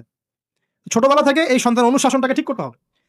ওই যে বললাম, পিতা মাতা যদি দিনদার মুত্তাকি পরেজগার হয়, তাদেরকে দেখেই সন্তান শিখবে। আমরা যখন সেজদা করি, আমাদের ছেলে মেয়েরা পিঠে উপরে উঠে আসে না? ওরাও দেখবেন সেজদা করা ট্রাই করে না। মসজিদে নিয়ে আসেন বাচ্চাকে, দেখবেন ও দেখে দেখে দেখছে যে কি করছে এরা, কি করছে। ও তখন নিজেও একটু হাত বাঁধার চেষ্টা করে, এমন করে দাঁড়া থাকে, খেয়াল করে নাই, হাত তুলে। বাচ্চারা দেখে শিখবে, পরিবারে দেখে বাচ্চারা শিখবে যে পিতা মাতা কেমন, কিভাবে কথা বলে, পিতা কেমন করে মায়ের সাথে কথা বলছে, মা কেমন করে পিতার সাথে কথা বলছে, সে ওইভাবেই কথা বলবে। যে পরিবারে ওমরের মতো পিতা আছে, ওই পরিবার কি খারাপ হতে পারবে? যে পরিবারে হাজরা আলী হাসরার মতো মা আছে, ওই পরিবার খারাপ হতে পারে? তো প্যারেন্টিংটা ঠিক করতে হবে। নৈতিক আদর্শের সাথে তাদেরকে ভালো খাবার দিবেন, খাবারের ব্যাপারে সচেতন থাকবেন। কার্বোহাইড্রেট পাচ্ছে কিনা, প্রোটিন ঠিক মতো পাচ্ছে কিনা, ভিটামিন পাচ্ছে কিনা, হ্যাঁ, ও পরিষ্কার পরিচ্ছন্ন থাকছে কিনা, পরিবারটা থাকবে নিট অ্যান্ড ক্লিন, চকচকা। এখানে যেন মানে, আর বলে না যে পবিত্রতা ইমানের অর্ধেক, হাদিস আছে না, মানে পরিবারগুলো হবে নিট অ্যান্ড ক্লিন, ঝকঝকা, রুচিশীল। এখানে যেন নোংরা বিষয় না থাকে, নোংরা আবর্জনা, বাথরুম ঠিক নাই, এটা ঠিক নাই, এমন না, ঝকঝকা পরিবার। আপনার সামর্থ্য অনুযায়ী আপনি করবেন, কারণ পরিচ্ছন্ন না থাকলে বাচ্চা কাচ্চা অসুস্থ হবে বেশি, অসুস্থ হলে পরে আপনার পেরেশান, ওরা খাবে না ঠিক মতো, রুচি ঠিক মতো থাকবে না, বাড়টা ঠিক বাড়বে না ঠিক মতো। তো পরিচ্ছন্নতার সাথে সঠিক খাবার, সঠিক প্যারেন্টিং, ইসলামিক তরবিয়ত, এবং তার উপর চাপ প্রয়োগ না করে তাকে তার প্রতিভাটা বিকশিত হতে দেওয়া। চাপ প্রয়োগ না করার মানে এই নয় যে আপনি শাসনই করবেন না, পরিবারের উপর শাসনের লাঠি থাকবে, কিন্তু ওটার যত্রতত্র প্রয়োগ করবেন না। যদি আপনি একদিন খুব বেশি পিটায় দেন, তারপর থেকে আপনার সন্তান আপনাকে ভয় পাবে না। কিন্তু আল্লাহ পাক কোরআনের জন্য বারবার একটা সাইকোলজি অ্যাপ্লাই করেছেন যে জাহান্নামের শাস্তি কিন্তু দিব, শাস্তি কিন্তু দিব, শাস্তি কিন্তু দিব। এই যে ভয়, আমরা কিন্তু ভয়েই জাহান্নাম থেকে দূরে আছি। তো এটা একটা সাইকোলজি। এভাবে পরিবার এগিয়ে যাবে ইনশাআল্লাহ। সন্তান বড় হবে, আপনি মিরাস, সন্তানের মিরাস ডিস্ট্রিবিউট করবেন, যার যার হক তাকে তাকে দিবেন। তারপরে পরিবারের মধ্যে আর কয়েকটা বিষয় জাস্ট শেষ করে দেই, যে পরিবারের মধ্যে নিয়মিত কোরআনের চর্চা থাকবে। সন্তান সন্ততি তারা ইসলামিক অনুশাসন পাচ্ছে কিনা, ইসলামিক পড়াশোনা করছে কিনা খেয়াল রাখতে হবে। যদি জেনারেল লাইনেও পড়ে, তারপরেও আপনি ইসলামিক টিচার দিয়ে হলেও, মাদ্রাসায় পার্ট টাইম মাদ্রাসা দিয়ে হলেও কোরআন শেখান, হিফজ করান, ওকে এদিকে করে তোলেন, ওদিকে করে তোলেন। আমরা এমন প্রজন্ম চাচ্ছি না যারা এককেন্দ্রিক, আমরা চাচ্ছি এমন প্রজন্ম যারা কোরআন সুন্নাহকে হাতে নিয়ে ওয়ার্ল্ডকে ডিল করতে পারে, ওয়ার্ল্ডকে চ্যালেঞ্জ করতে পারে। এই চ্যালেঞ্জ করতে হলে আপনাকে সব ধরনের জ্ঞান অর্জন করতে হবে। খেয়াল রাখেন, পরিবারে যেন ফ্রি মিক্সিংটা না আসে, পরিবারে যেন এই যে নারী পুরুষের অবাধ মেলামেশা না আসে। বেশিরভাগ ধর্ষণ হয়েছে বাংলাদেশে কাছের মানুষদেরকে দিয়ে, চাচার মাধ্যমে, মামার মাধ্যমে, কাজিনের মাধ্যমে, খালাতো ভাইয়ের মাধ্যমে, খালাতো ফুফাতো ভাইয়ের মাধ্যমে, কাছের মানুষদের দ্বারা বেশি রেপ হয়েছে বাংলাদেশে। জরিপ পরিসংখ্যান দেখেন। অতএব ইসলাম যে বলেছে পর্দার বিষয়, এটা এমনি এমনি বলে নাই, ও কাজিন হয় ওর সামনে এত ইয়া করার কি আছে, এইসব কনসেপ্ট চলবে না। পর্দাটা একদম ম্যান্ডেটরি। পরিবারের সালাম, পর্দা, অনুশাসন, এটা ম্যান্ডেটরি বিষয়। না খেয়ে মরে যান, তাও পর্দা ছাড়া যাবে না। মানে বিষয়টা এমন স্ট্রিক্টলি নিতে হবে, যদিও বা বাধ্যগত অবস্থায় আল্লাহ পাক আপনাকে ছাড় দিয়েছেন, কিন্তু আপনাকে এইভাবে শক্তভাবে ধরতে হবে। আল্লাহ পাক তৌফিক দান করুন। এর পাশাপাশি কিছু বিষয় বলবো যেগুলো মোটেই পরিবারে ঢোকানো যাবে না, এটা বলে শেষ করছে 2 মিনিট। 1, পরিবারের শিরক ঢোকানো যাবে না। শিরক কি কি কত প্রকার, এটার জন্য কিতাবুত তাওহীদ নামে একটা বই আছে, পড়েন, ইনশাআল্লাহ পারবেন। পরিবারে বেদাতি আমল ঢোকানো যাবে না। 2, 3, পরিবারে হারাম রিজিক ঢোকানোই যাবে না। পরিবারে হারাম রিজিক ঢুকবে, ওই হারাম রিজিকের মানে টাকা দিয়ে আপনার রক্ত মাংস তৈরি হবে, এই রক্ত মাংস কিন্তু আল্লাহর অনুগত হবে না, ইল্লা মাশাআল্লাহ। হারাম রিজিক থেকে দূরে থাকতে হবে। পরিবারের মধ্যে ক্রন্দল যেন না থাকে, এই চেষ্টাটা আপনাকে করতে হবে। বললাম তো, এটা অ্যাভয়েড করার জন্য আপনি আল্লাহর হয়ে যান, নসিহত করেন, হাজার নসিহত করেও যদি কাজ না হয়, আপনি নিজে আসহাবুল কাহাফ হয়ে যান, তাও ভালো। পরিবারের মধ্যে অপসংস্কৃতি যেন না ঢোকে, পরিবারের মধ্যে অশ্লীলতা যেন না ঢোকে। পরিবারে এখনকার চলমান যে ফিতনাগুলো চলছে, এই যে ডিভাইসের মাধ্যমে, গেমিং এর মাধ্যমে, এই যে আপনি বলেন পাবজি টাবজি, ফ্রি ফায়ার, হাবিজাবি, হ্যাঁ, ইন্টারনেট সেকশনের যে নগ্নতা, তারপরে অনলাইনে যে জুয়া ঢুকেছে, লুডু ঢুকেছে, কত কি ঢুকেছে, আমি আসলে এগুলো শুনেছি, আমি দেখিনি এগুলো কিছু, আমি যা শুনি এগুলো। তো এই যে বিষয়গুলো, সেগুলো আপনার পরিবারের নৈতিক মূল্যবোধটাকে নষ্ট করে ফেলবে। বিনোদন যদি পেতেই হয়, তাহলে বিনোদন, কায়িক বিনোদন নেন। পরিবারের সন্তানদেরকে বা আমাদের সদস্যদেরকে জিম করতে বলেন, খেলাধুলা করতে বলেন, ফুটবল খেলুক, ক্রিকেট খেলুক প্রয়োজনে।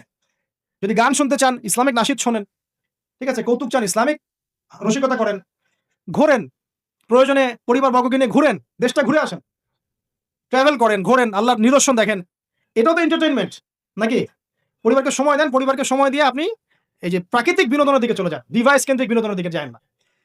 নাহলে হবে কি, মাথাটা ওই ডিভাইস কেন্দ্রিক হয়ে যাবে, অস্থির, এবং এই মাথার মধ্যে আর কোরআন সুন্নাহর সঠিক জ্ঞানটা ঢুকবে না। তো এই কাজগুলো যদি আমরা না করি, ইনশাআল্লাহ পরিবার ভালো হবে। আল্লাহ রাব্বুল আলামিন আমাদের সবাইকে আদর্শ ইসলামিক পরিবার গড়ে তোলার তৌফিক দান করুন, আমিন। আর তাদের কথা বলে শেষ করি যে যারা অলরেডি ঢুকে গেছি, এই সমস্যাগুলো ফেস করছি, এখন 1 নাম্বার কাজ ভাই, আগে তওবা করে আল্লাহর কাছে ফিরে আসতে হবে। যে আল্লাহ, আমি জীবনে যা ভুল করেছি, এখন থেকে আর ইনশাআল্লাহ আমরা এই আল্লাহদ্রোহী কোনো কাজে যাব না। এই তওবা ইস্তেগফার করে আপনার স্ত্রীকে ঠান্ডা মাথায় বোঝানোর চেষ্টা করতে হবে যে দেখো, আমরা তো এক পর্যায়ে পর্যন্ত চলেছি, জীবনটা তো অনেকদিন চলেই গেল, একসময় মরতে হবে। তো আমরা আল্লাহ এবং তার রাসূলের কথা শুনি, ফিরে আসি, অল্প অল্প করে শুরু করে নামাজটা পড়ো, তুমি একটু পর্দাটা করো। প্রথমে খাস পর্দা করছে না হয়তো, আপনি বলেন মাথায় কাপড়টা দাও অ্যাটলিস্ট, হ্যাঁ, বাইরে সবার সামনে যেও না, দিনকাল ভালো না, এখন মেয়েদের ইজ্জত সম্মানের ঝুঁকি হচ্ছে, এভাবে বোঝানোর চেষ্টা করা। আস্তে আস্তে তওবা করে ফিরে আসলে পরে তখন আপনি নামাজটাকে বাড়ান, নফল আমল বাড়ান, দান সদকা বাড়ান এবং বেশি থেকে বেশি আল্লাহর কাছে দোয়া করেন, আল্লাহ আমার পরিবারটাকে হেফাজত করো, আল্লাহ আমার পরিবারটাকে হেফাজত করো। বলতে থাকেন এবং দিনই কাজে পরিবারকে ব্যস্ত রাখেন এবং এরকম আদর্শ পরিবারগুলোর মধ্যে একটা কমিউনিটি গড়ার চেষ্টা করেন, অভ্যন্তরীণ যোগাযোগ রাখার চেষ্টা করেন। না হলে একা একা তো চলা যাবে না। আপনি আদর্শ পরিবার গড়েছেন, পাশের বাড়ির লোকটা করে নাই, তখন সেখানে গিয়ে আপনার সন্তান শিখবে, সেখানে গিয়ে আপনার স্ত্রী শিখবে। তো দিনই পরিবারগুলোর মধ্যে একটা হৃদ্যতা, ভালোবাসা এবং নেটওয়ার্কিং তৈরি করেন। পাশাপাশি দিনই প্রতিষ্ঠান গড়ে তোলেন, প্রতিষ্ঠানের মাধ্যমে কিন্তু পরিবারের লোকজনের সাথে দেখা সাক্ষাৎ হবে, অনেকগুলো পরিবার সেখানে বাচ্চা-কাচ্চা ভর্তি করা হবে, সেখানে দেখবেন একটা কমিউনিটি আপনি পাচ্ছেন। এভাবে শেষ করে দেই, এভাবে তাওহীদের চর্চা ১, সুন্নতের প্রতিষ্ঠা ২, ৩ হালাল রিজিক, ৪ হৃদ্যতা ভালোবাসা, ৫ সবর ধৈর্য, ৬ আল্লাহর কাছে দোয়া, বেশি বেশি দোয়া, ৭ কি পর্দা, ৮ অপসংস্কৃতির প্রতিরোধ, ঠিক আছে? ৯ সন্তানদেরকে আগামী প্রজন্মে, আগামী মুসলিম জেনারেশনকে লিড দেওয়ার মতো করে তৈরি করা। আর ১০ মনে করেন আমাদের মেয়েদের দিকে, স্পেশালি মেয়ে, শিশু, কন্যা হোক, মেয়ে হোক, বোন হোক, মা হোক, তাদের দিকে স্পেশাল নজর রাখা। এই কাজগুলো করার মধ্য দিয়ে ইনশাআল্লাহ তাআলা আমরা ব্যক্তিগত পর্যায়ে আপোষে একটা আদর্শ পরিবার, জান্নাতের টুকরা গড়তে পারবো ইনশাআল্লাহ আযজা ওয়া জাল। এবং এই টুকরাগুলো যখন একে অপরের সাথে কানেক্টেড থাকবে তখন আদর্শ সমাজ হবে ইনশাআল্লাহ। যখন এরকম করে পরিবারগুলো গড়ে উঠবে তখন সমাজের কাঠামো চেঞ্জ হয়ে যাবে। আর ওই সমাজকে দিয়ে আপনি ইনশাআল্লাহ ইসলামিক কোনো রেভলিউশন প্রতিষ্ঠা করতে পারবেন, আদারওয়াইজ হয়তো পারবেন না।